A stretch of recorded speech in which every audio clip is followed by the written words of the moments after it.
Welcome to No Tears for Black Girls, a true crime podcast with a purpose. In this episode, we dig deep into the growing problem of children vanishing in northern Ohio. I'm Jordan Armstrong, and last month 45 kids disappeared in the Cleveland-Akron area. So, what causes such reports, and how can we protect our vulnerable youth? Join us to help uncover the answers. Searching for missing children. Saturday, a missing 4-year-old from Cleveland was found and is safe. In a separate incident, a missing 12-year-old from Ashtabula was found safe in Texas. And Sunday, a missing Jackson Township 16-year-old was also found and is safe tonight. But it has been 3 months now since anyone has seen 15-year-old Keyshawn Williams. As News 5's Bryn Caswell reports, she sat down with the Attorney General and asked him about the deficiencies in the state reporting system and how police shortages are playing a big role. Ohio Attorney General Dave Yost shared his concern at the alarming rise in cases. Despite some recurring cases of runaways, Yost highlighted difficulties in recording incidents because of a lack of police staffing.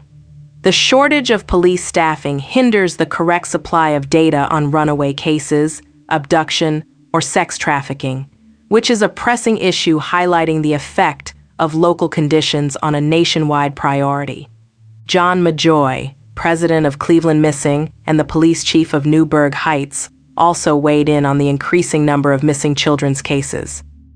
Don't know what's occurring with some of these children, whether they're being trafficked or involved in gang activity or using drugs, Ohio Attorney General Dave Yost told Fox News back in May.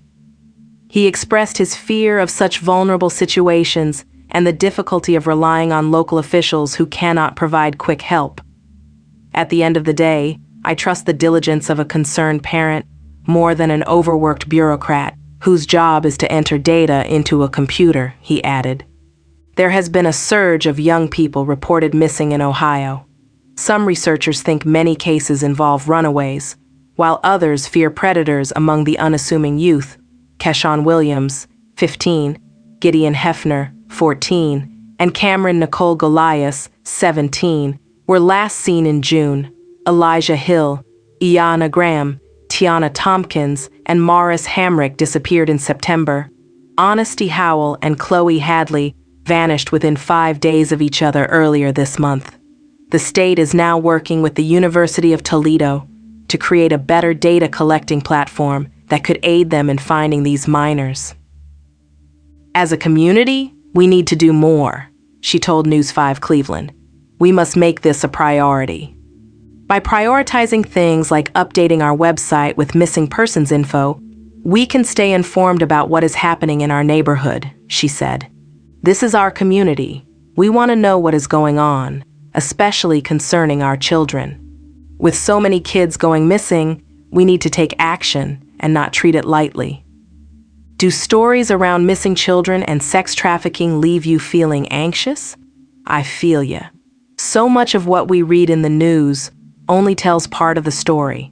According to one source, you can be sex trafficked after school and still return home at night, highlighting that cases involving those who were lured into their situation are not even reflected in official records. It is important to note that sex trafficking is not restricted to any area or region. Through the internet, traffickers can operate from anywhere and target victims from any location. Authorities tracked down a Virginia teenager who had traveled alone to Arizona to meet a man they had groomed her by online, using her Nintendo Switch console. It made me wonder, is 1,000 missing children a lot? The FBI's National Crime Information Center recorded 359,094 official reports of missing children in 2022. Cities like Houston, Washington, D.C., and Los Angeles saw thousands of reports that year, while Montana only saw 20 in total. It's a relief that the majority of these children end up unharmed.